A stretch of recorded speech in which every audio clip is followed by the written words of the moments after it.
pendekatan yang digunakan itu pendekatan kualitatif dengan desain studi kasus. Nah, untuk instrumennya yaitu observasi, wawancara, dan analisis dokumen. Dan penelitiannya itu ada dua, yaitu guru SMP dan SD di pusat provinsi Enzolo. Nah, untuk konteks penelitiannya yaitu sekolah luar biasa. Nah, jumlah dan karakteristik respondennya itu 1 guru sains dan 2 guru pendidikan khusus. Nah, untuk hasil dan temuan dari analisis yang kami temukan yaitu peneliti tersebut menyimpulkan bahwa kebutuhan guru memberikan pendidikan IPA kepada siswanya daripada siswa tunanetra dikategorikan dalam 2 tema, yaitu kebutuhan yang timbul dari guru itu sendiri dan kebutuhan yang bersumber dari faktor eksternal. Nah, untuk kebutuhan yang timbul dari guru itu sendiri seperti pemilihan metode yang sesuai untuk perbedaan individu. Yang kedua yaitu perlunya membawa pelajaran yang lebih konkret dibandingkan dengan siswa biasa. Yang ketiga itu adanya tantangan dalam menciptakan model yang sesuai dengan siswa. Yang keempat yaitu kesulitan dalam menyeimbangkan pendekatan pengajaran untuk siswa dengan gangguan penglihatan total dan rendah. Nah, yang terakhir itu mengintegrasikan teknologi tepat guna dalam kelas dan merancang aktivitas taktil dan pendengaran. Nah, untuk kebutuhan yang bersumber dalam faktor eksternal, yang pertama itu tantangan yang timbul dari kekurangan bahan ajar. Yang kedua, perlunya memiliki bahan 3 dimensi dan perhatian yang diperlukan dalam bahan di laboratorium.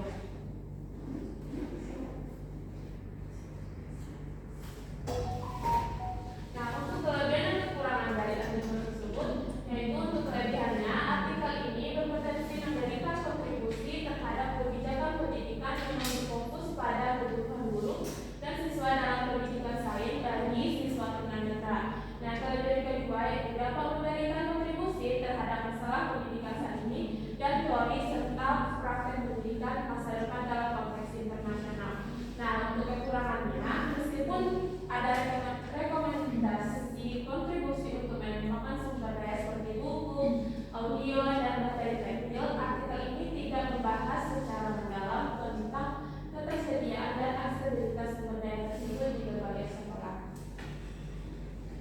Nah, di sini dapat kita simpulkan bahwa kebutuhan guru yang menyediakan pendidikan sains untuk siswa tunanetra dikategorikan dalam 2 tema, yaitu kebutuhan yang timbul dari guru itu sendiri dan kebutuhan yang berasal dari faktor eksternal yang mempengaruhi guru itu sendiri. Nah, untuk rekomendasi yang itu rekomendasinya yaitu pentingnya untuk merevisi peraturan perundang-undangan dan regulasi dalam pendidikan guna meningkatkan standar pendidikan bagi siswa tunanetra guna meningkatkan tujuan kesetaraan dan inklusi.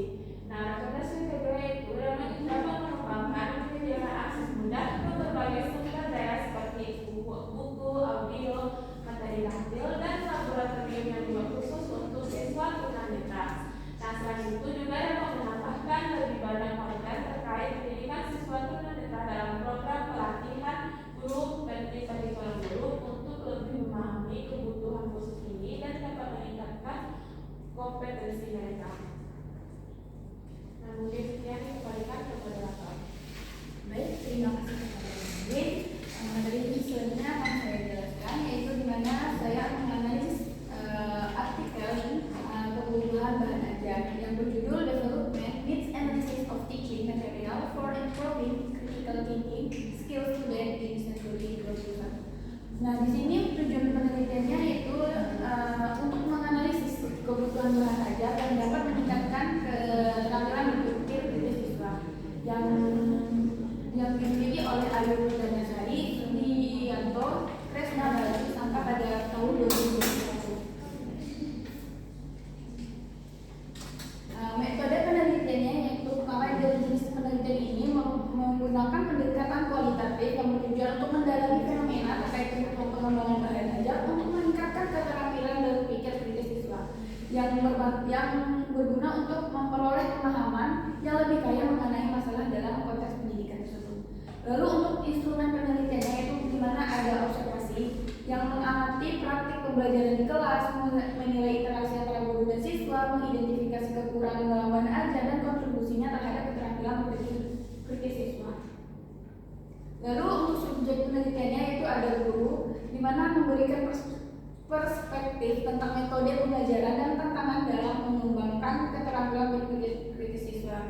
Dan siswa itu sebagai menyampaikan pengalaman belajar dan respon terhadap bahan ajar yang digunakannya dan dokumen pembelajaran. Nah, ini mencakup kurikulum, silabus, buku teks, dan materi ajar lainnya. Lalu dianalisis untuk memahami konteks dan konten pembelajarannya. Lalu untuk konteks penelitiannya yaitu dilaksanakan di Sekolah Menengah Kejuruan atau SMK di Surakarta, Indonesia, yang berfokus pada mata pelajaran yang mendukung pengembangan keterampilan berpikir kritis seperti akuntansi. Nah, pentingnya konteks ini yaitu memahami pengaruh faktor lokal dan kebijakan pendidikan terhadap praktek pendidik dan pengembangan bahan ajar.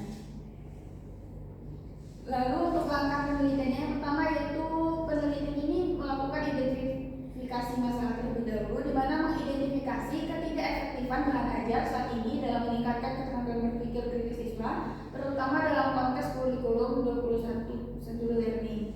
Nah, untuk subjek penelitiannya, di mana subjek terdiri dari guru dan siswa dan yang bertujuan memahami kebutuhan mereka terkait bahan ajar dan efektivitas metode pengajaran saat ini. Dan yang selanjutnya itu metode penelitiannya, di mana menggunakan pendekatan kualitatif dan pengumpulan data melalui observasi dan wawancara, dan data ini diambil dari interaksi di kelas dan informasi dari guru serta siswa.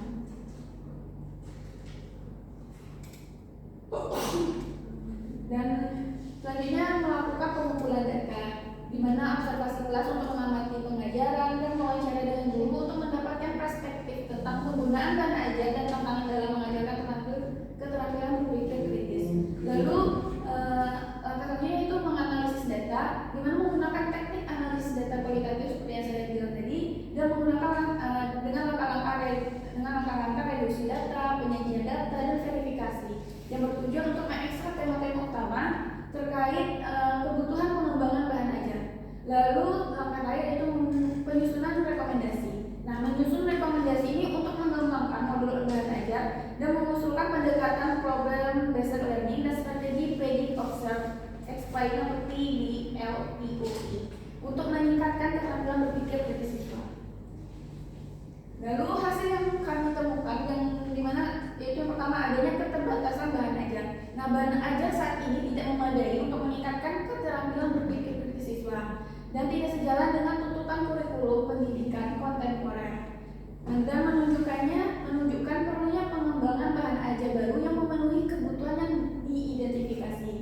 Lalu ada pendekatan pengajaran yang terarah, di mana problem based learning atau PBL ini mendorong siswa terlibat dalam masalah dunia nyata, meningkatkan pemahaman dan keterampilan berpikir kritis. Lalu predict, observe, explain atau PBL/POE ini memungkinkan siswa memprediksi, mengamati dan menjelaskan hasil, mendukung pengembangan keterampilan berpikir kritis. Lalu kami menemukan aksesibilitas bahan ajar. Nah, di mana bahan ajar harus tersedia dalam format offline dan online. Bahan ajar terlepas dari keadaan atau lingkungan belajar. Lalu untuk keterbatasan penelitian ini, di mana penelitian saat ini yaitu memiliki terbatas pada fase analisis, di mana diperlukannya studi tambahan untuk mengembangkan dan menerapkan bahan ajar yang efektif untuk meningkatkan keterampilan berpikir kritis. Lalu adanya penekanan bahwa perlunya proyek masa depan untuk menciptakan modul yang menampilkan peningkatan kemampuan berpikir kritis siswa tersebut. Lalu kami menemukannya pendekatan komprehensif, di mana melibatkan masukan dari guru, siswa, dan analis dokumen untuk menilai kebutuhan dan harapan terkait bahan ajar. Lalu pendekatan ini memastikan bahwasanya bahan ajar yang dikembangkan relevan dan efektif dalam mendorong keterampilan berpikir kritis. Adapun untuk kelebihannya, yang pertama itu adanya penekanan keterampilan berpikir kritis, yang kedua menggunakan metode kualitatif dan rekomendasi yang praktik, lalu adanya kepekaan terhadap kendala dan keterlibatan siswa, lalu adanya feedback untuk kebijakan. Dan untuk kekurangannya yaitu keterbatasan sampel dan hanya berfokus pada analisis saja, dan kurangnya rencana tidak tindak lanjut. Lalu ada kerangka yang teoritis dan detail pengembangan modul. Dan terakhir itu adanya variasi kebutuhan siswa.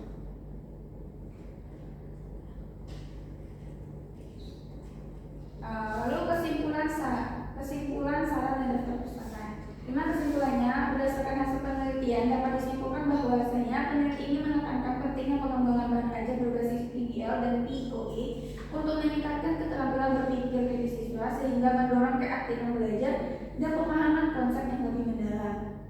Untuk saran penelitian ini itu yang pertama itu mengembangkan penggunaan modul digital interaktif sebagai alternatif bahan ajar yang lebih menarik dan relevan dengan pembelajaran abad ke-21.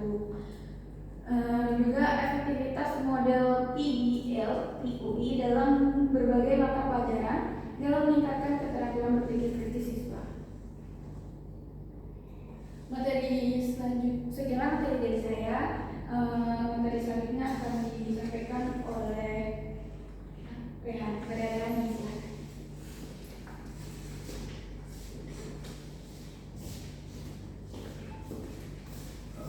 Baik, terima kasih kepada moderator. Untuk penjelasan materi selanjutnya itu mengenai analisis karakteristik dari sebuah materi. Nah, pada artikel yang saya temukan,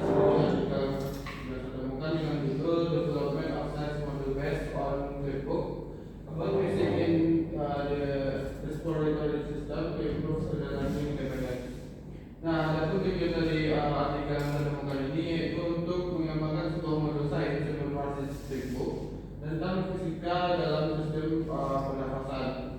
Nah, untuk artikel ini sendiri ditulis oleh DNS Satyaningrum, kemudian Elvina Suhayatul, pula Mereka sertanya Prateri dan Bupati. Next. Nah, untuk penelitian dari artikel ini yaitu yang pertama jenis penelitiannya. Nah, jenis penelitiannya yang diangkat oleh artikel ini adalah kualitatif deskriptif. Nah, dengan penelitian ini menggunakan penelitian pengembangan atau research and development atau R&D dengan model pengembangan 4D, yaitu 4D model dari yang derajat yang terdiri dari 4 tahap, yaitu define, pendefinisian, kemudian analisa atau perancangan, kemudian ada develop pengembangan dan disseminate atau penyebaran. Nah, pada artikel ini untuk lakukan lagi tidak dilakukan dalam penelitian ini. Kemudian instrumen penelitian pada artikel ini instrumen penelitian yang digunakan adalah kuesioner dan dokumentasi.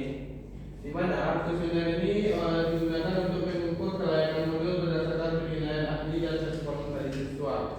Kemudian yang kedua dokumentasi itu untuk mendukung analisis data terhadap hasil validasi sebuah modul ini.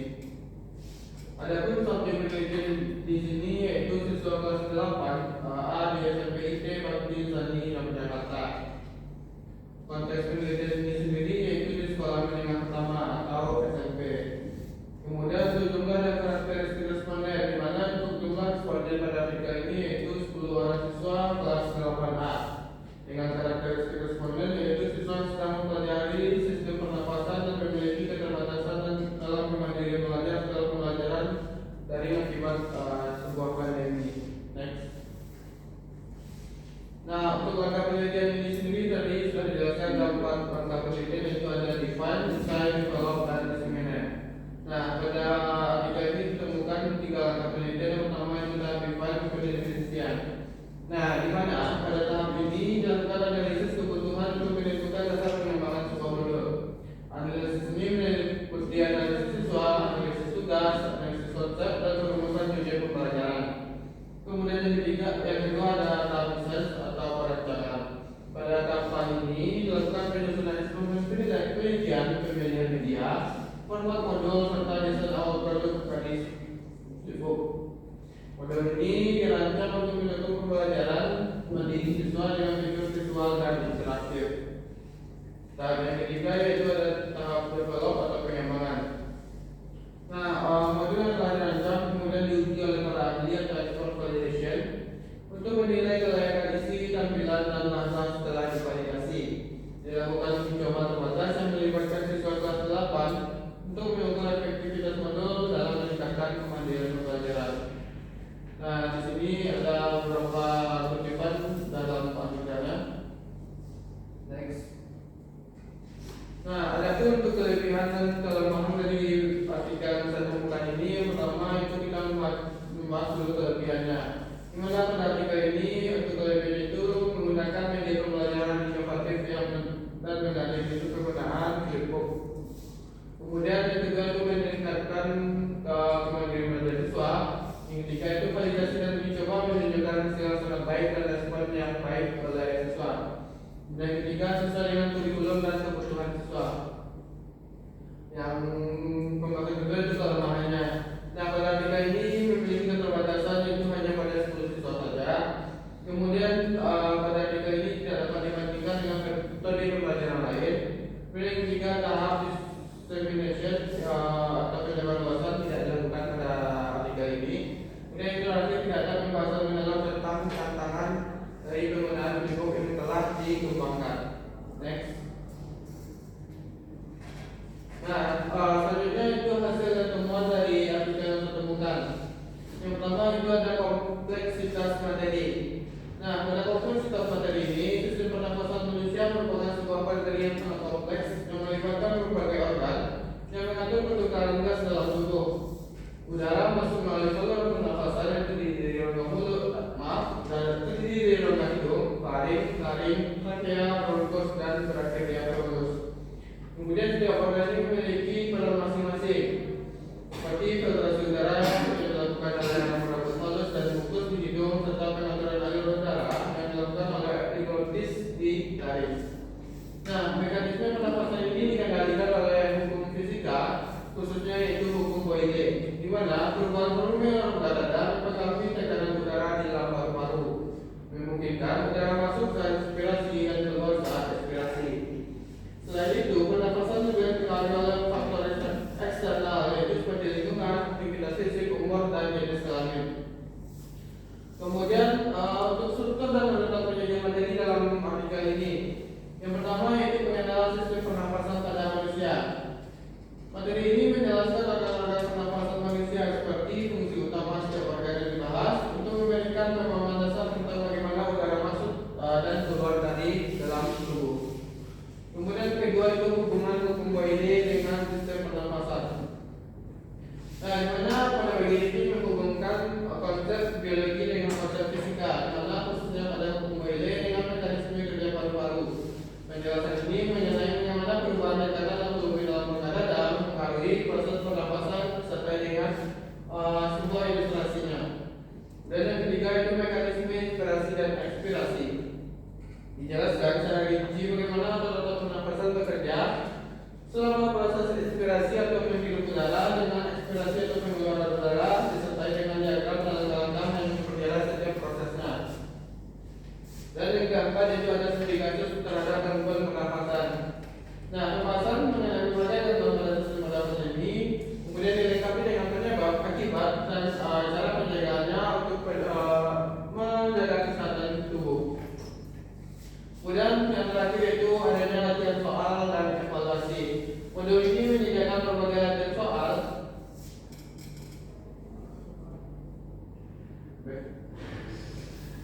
Modul ini menyediakan berbagai latihan soal yang mencakup pidana dan soal esai dan studi kasus.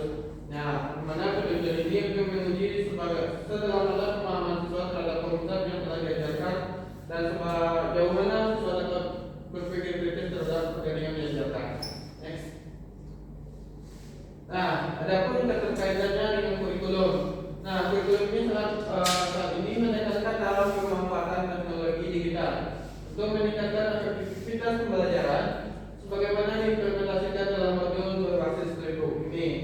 Modul ini kami menyebut keterampilan 21 yaitu keterampilan 4C, komunikasi kreatif, berpikir kritis, dan lainnya.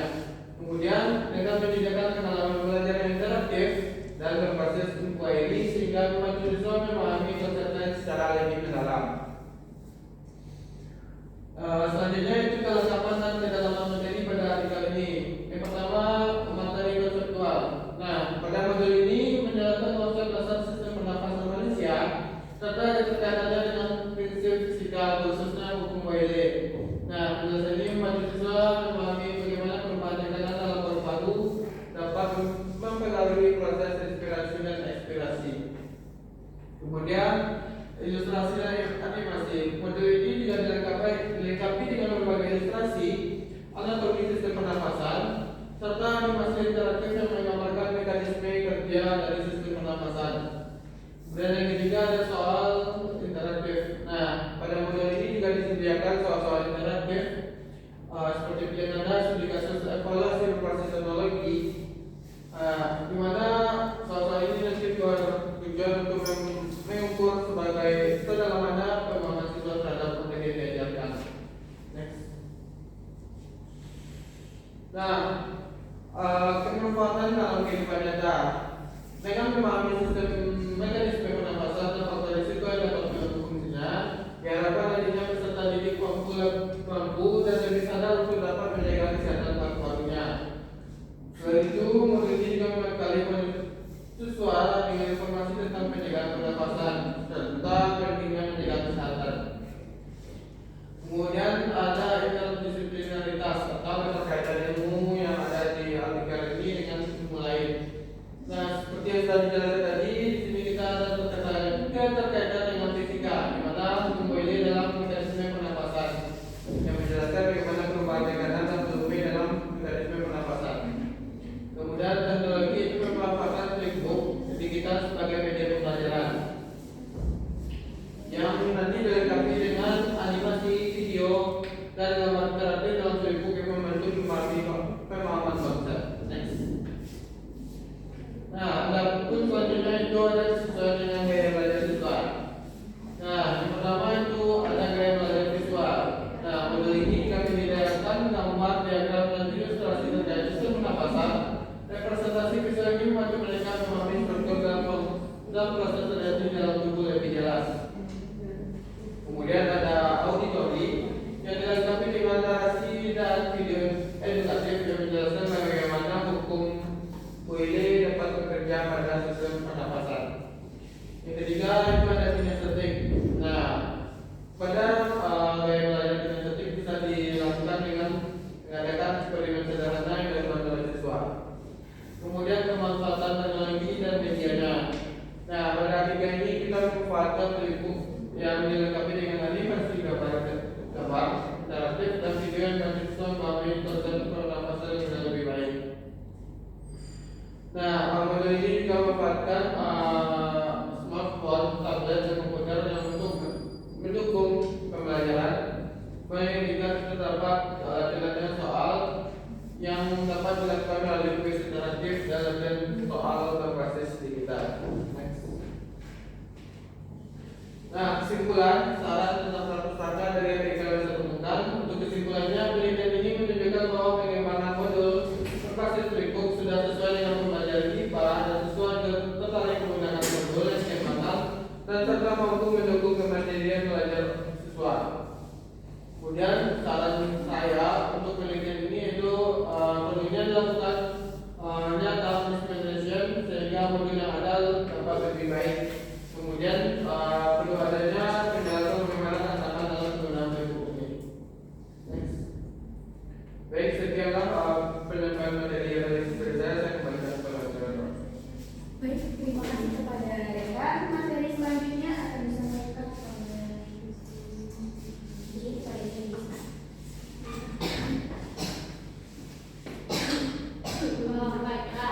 yaitu tentang analisis kebutuhan kurikulum, yaitu tentang perkembangan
Selanjutnya yaitu pada tahap riset ini dilakukan pengumpulan konten pendukung untuk pengembangan model ajar melalui 3 langkah, yaitu pengumpulan referensi, penyusunan peta kebutuhan pengembangan model ajar, dan penyusunan desain model ajar secara menyeluruh. Yang ketiga yaitu mengembangkan hasil. Dari hasil penelitian ini itu hasil rancangan model ajar kemudian dikembangkan pada tahap pengembangan. Rancangan awal model ajar divalidasi dan diuji kelayakan oleh pakar pembelajaran, yaitu dosen ahli pendidikan.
mencoba yang lebih tinggi, yang mempunyai dorongan untuk mencobanya.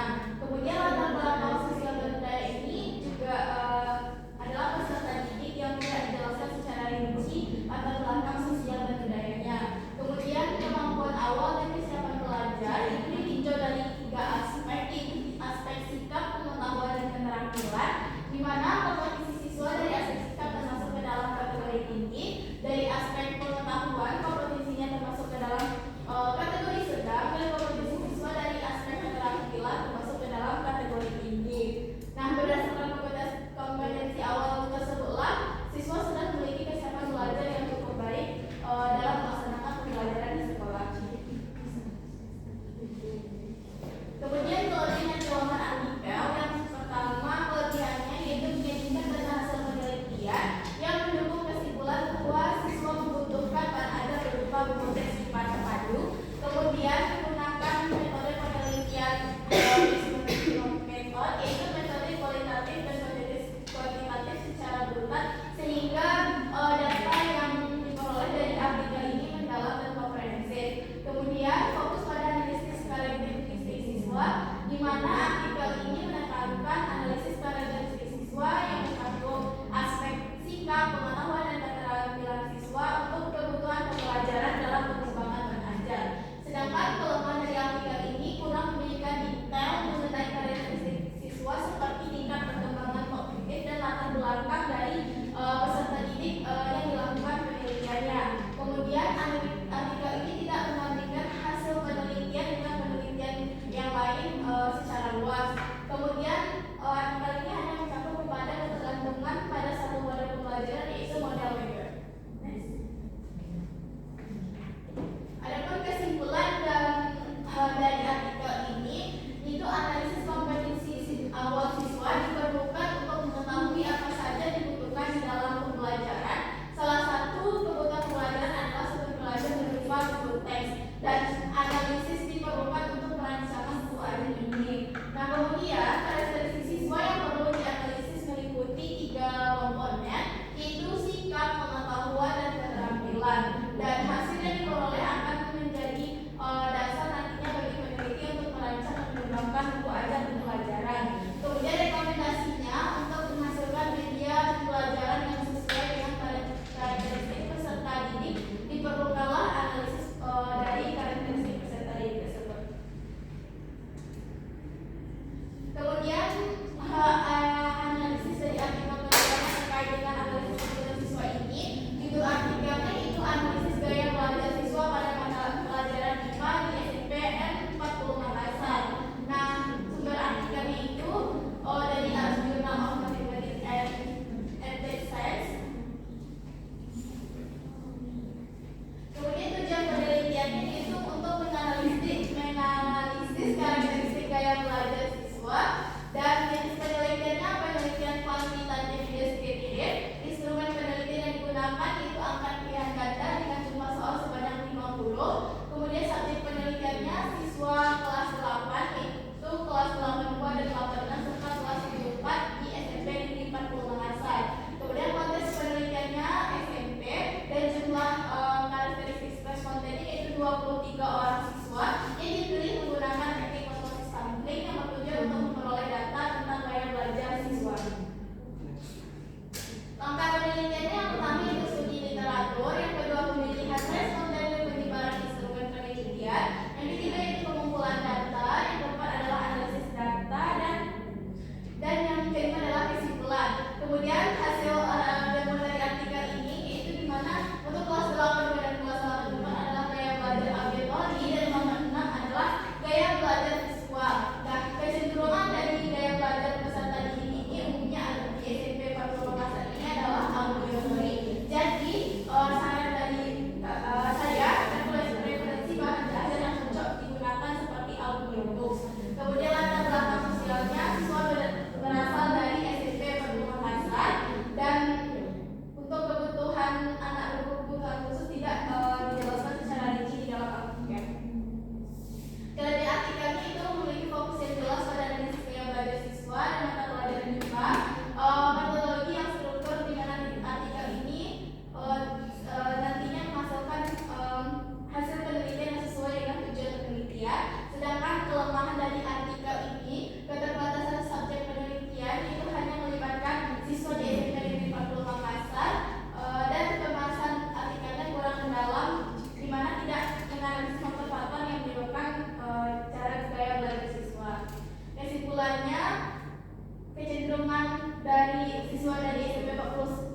kedua yaitu mengenai analisis hambatan dan sumber daya dengan judul artikel hambatan yang berhubungan dengan guru dalam penempatan sumber daya pembelajaran dan pengajaran sains secara efektif di sekolah menengah di tiap kabupaten Kenya, di mana sumber artikelnya yaitu International Journal of Education Management and Administration.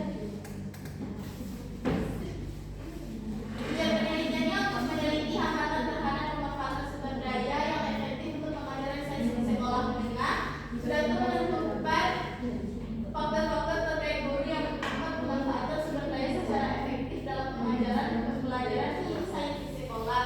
Jenis penelitiannya penelitian deskriptif, pendekatan internal, penelitian kualitatif, instrumen yang kuesioner, subjek penelitiannya itu berupa siswa dan guru, proses penelitiannya SMP dan jumlah materi responden adalah selama sekolah 32 orang guru dan 10 siswa.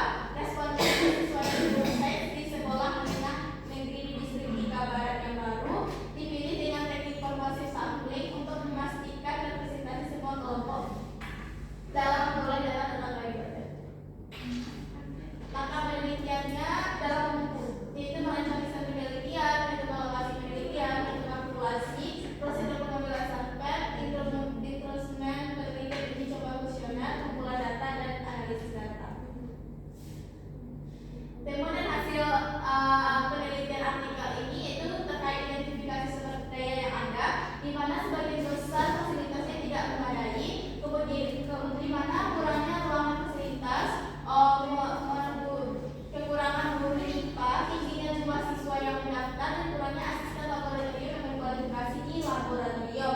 Kemudian kompetensi gurunya, guru memiliki sikap positif terhadap mata pelajaran sains. Kemudian beberapa hambatan yang diidentifikasi termasuk kualitas guru, beban kerja yang tinggi, dan metode pembelajaran yang digunakan menghalangi pemanfaatan sumber daya secara efektif dalam pembelajaran sains.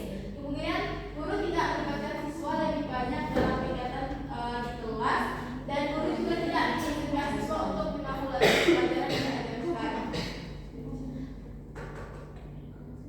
Kemudian kesenjangan sumber daya di sekolah ini yaitu keterbatasan fasilitas, di mana sekolah tersebut memiliki fasilitas yang terbatas seperti ruang kelas, laboratorium, dan perpustakaan.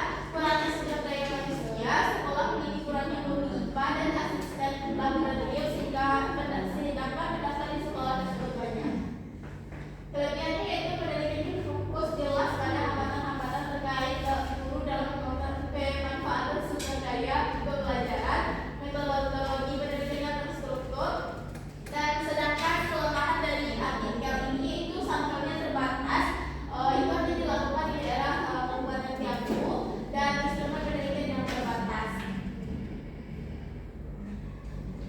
Disimpulkan bahwa beberapa siswa memiliki sikap negatif terhadap mata pelajaran sains. Dari penelitian tersebut muncul bahwa buku teks kelas memadai di sebagian besar sekolah.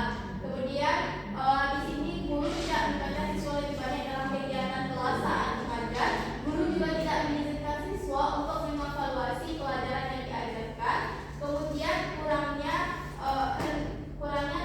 sekolah ini kekurangan guru IPA, tingginya jumlah siswa yang mendaftar, dan kurangnya asisten laboratorium yang berkualifikasi di laboratorium. Rekomendasinya, sekolah, orang tua, dan masyarakat luas harus bekerja sama dan memastikan bahwa sekolah memiliki akses yang memadai terhadap pendidikan. Kemudian, kepala sekolah harus memotivasi guru dengan memastikan mereka diberikan pengajaran atau pembelajaran sumber daya yang dibutuhkan untuk mata pelajaran. Kemudian guru harus mengidentifikasi area di mana siswa memiliki masalah dan fokus pada hal itu, dan pastikan selabus materi tersebut tepat dan berikan siswa cukup waktu untuk melakukan pembelajaran. Mungkin sekian penyampaian hasil analisis dari saya kembalikan kepada baik, hanya itu presentasi dari kami. Selanjutnya kami buka kritik dan saran dari teman-teman kepada teman-teman, dipersilakan.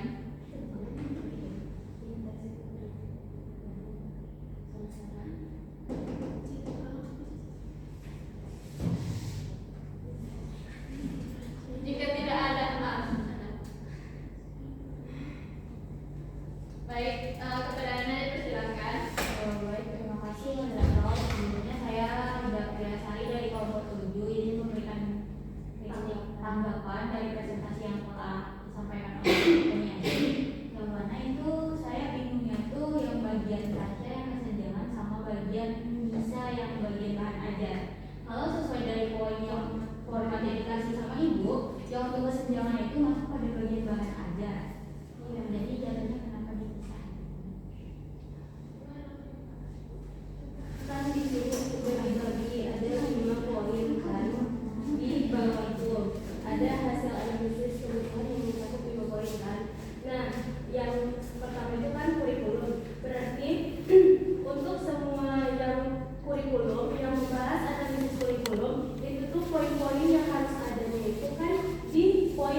dari kesenjangan kurikulum, kesenjangan materi, teknologi, dan kebutuhan peserta didik sama sumber daya. Itu maksudnya tuh di bagian bahan ajar. Jadi pas di bahan ajar itu nanti untuk kalau misalnya di tabel yang kita pilih itu di 57 temuan itu temuan artikel itu tuh nanti kita menjelaskan poin-poin dari sana. Mungkin bisa